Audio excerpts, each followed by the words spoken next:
This is my front cover compared to one of Q's front covers of their magazine. I've used quite similar conventions in my magazine, such as the masthead and the colour scheme that I've used.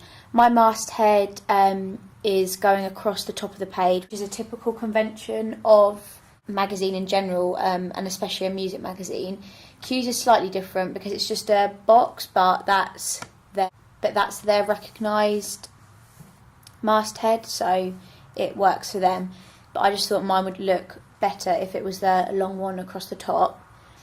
They've got white text, quite a bold text, and mine's white and bold as well, so I think that's a similarity. I've used a black and white picture on the front of my magazine, and so have they, and they're both famous artists. Because their artist is a famous artist, they don't need any instrument with them to represent their music genre or their songs. But because my music genre is quite a niche genre, because it's acoustic, I've just got the acoustic guitar there just to portray that even more, and just to fully represent the audience. My cover lines include Passenger, Take Us on a Road Trip, Ben Howard versus Jason Mraz, and new YouTuber interview with Harry Barnard. And then I've got a plug there for Ed Sheeran poster inside. Their cover lines are pretty similar. They've got Kings of Leon versus Kaiser Chiefs, sorry, they've got a versus there. They've got Work It Sting, the Mighty Boosh, and the Oddest Man in Pop. So again, they're all like about famous cover stars. I've also got similarities just in the little things like the barcode and the price and the date on them. That's in the bottom right hand corner, and I've got mine there as well. I've also got little names of artists at the bottom just to attract the audience. They've used a black and white colour scheme on their front cover, and so have I.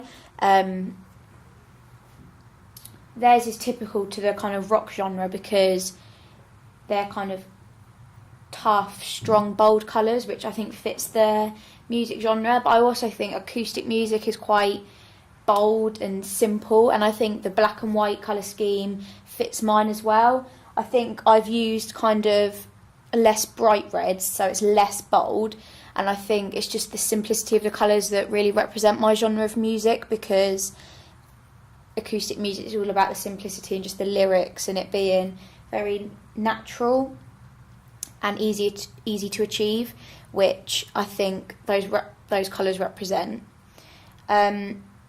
One thing that I've done slightly differently on mine is this signature. I feel this would make the magazine more collectible and desirable to teenage girls, which is my target audience. Just because I think that's something teenagers like, to be able to collect things, and they like the kind of the celebrity status. So by having that signature on the front, it makes that message come across stronger on the front of my magazine.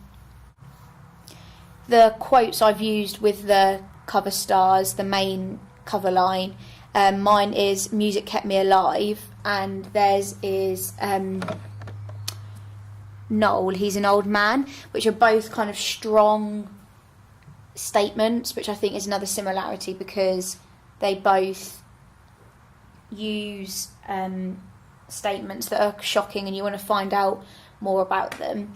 So I think both my main cover lines and my cover lines, I think the main thing on here is that my cover line and my main cover line, similarly to the Q magazine, are there to attract the audience into the magazine and just to get more sales and more readers, which is ultimately the aim of the magazine industry and the music magazine business. One thing that's different on my front cover is that I've got a female on the front. Now, it's not that unusual for a female aimed magazine to have a female on the front, but normally kind of that's more like the poppy kind of genre, and the more rock or acoustic or kind of indie magazines have males on the front. So I think that's kind of different to the conventions of that magazine. So the acoustic magazine that already existed out there, called Acoustic, that had a lot of their covers just had men on it, so that's different to my one as well, because I've got a female artist on an acoustic magazine cover. This is my contents page, and this is another example from Q. This is their contents page. I think the layout of them are both pretty similar in the fact that, like, where the positioning of the images, the text and the masthead are on the page. I've got my masthead at the top, which is Chord, and they've got theirs at the top, which is Q. Another similarity is that we've both got text down the left-hand side of the page. I've also got mine at the bottom as well on the right, but that's because I just thought I wanted to separate mine out more. Q's contents page are normally over a double page, so they have more room to kind of write theirs, whereas I just wanted mine on a single page. And then at the top, at the right of our pages, we've both got one big picture which ties in with the main cover line on the front page, and the double page spread in my case, and I think in their one as well, which just kind of ties the whole magazine together. And then we've got two little pictures underneath. Mine are kind of more in a collage layout,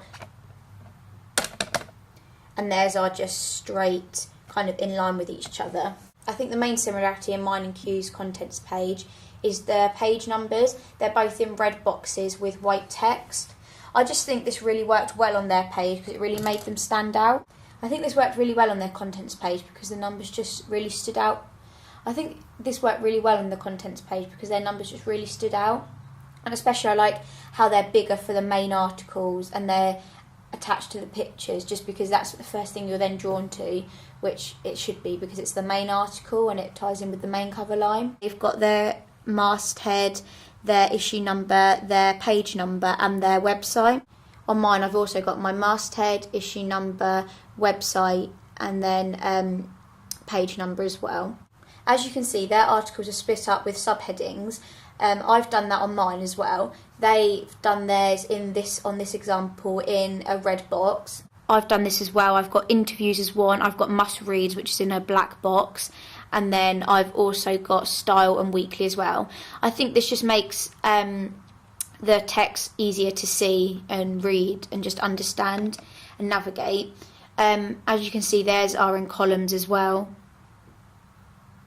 And mine are in columns as well. Their articles are about artists as well. At the top here you've got 40 songs to download. I've got like must hear, musicians, and I've got artist name in mine as well. And I think it just gives the audience something to look forward to and they know what they're going to read about. This is my double page spread, and this is again Q's double page spread. There are some similarities and differences between them. First of all, I think the layout is, if you look at it at a basic level, it's pretty similar. You've got the main large image on the left hand side. You've got the artist name in the top right hand corner. You've got the text in 3 columns on the left page because it's a double page spread. The images are both of female artists. The Q's one happens to be in black and white. Mine is in colour.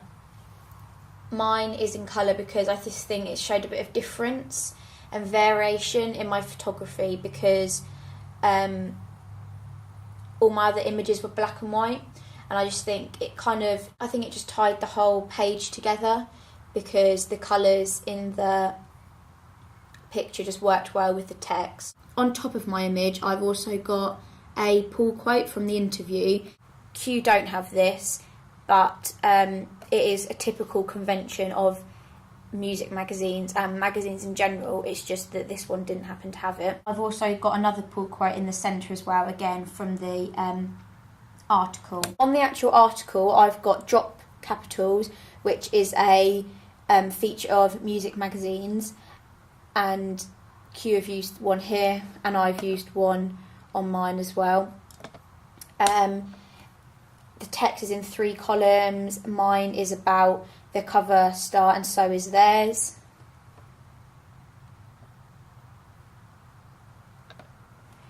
They've got a big red L on theirs. I didn't have one on mine just because I thought it looked better just without one. I think it confused it a bit because mine's interview. I want the speech of the interviewer to be different from the speech of the artist, so I did them in black and white, and with the red V behind it would have been because it's Victoria. It just didn't show up, so I just chose not to do that. And it's not a typical convention of a music magazine anyway. It's just a typical convention. It's just a convention that Q sometimes use, so I didn't think it was that damaging to break the mould there. They've got a black and white colour scheme on theirs, and I've got a black and white colour scheme on mine with just the added colour of the photo. I think this helps tie my whole magazine together because I've got the black and white colour scheme throughout with just added bits of colour in the photos, because I've got colour photography in my contents page as well. The final convention is that they have a plain page number on the bottom right hand side of the page.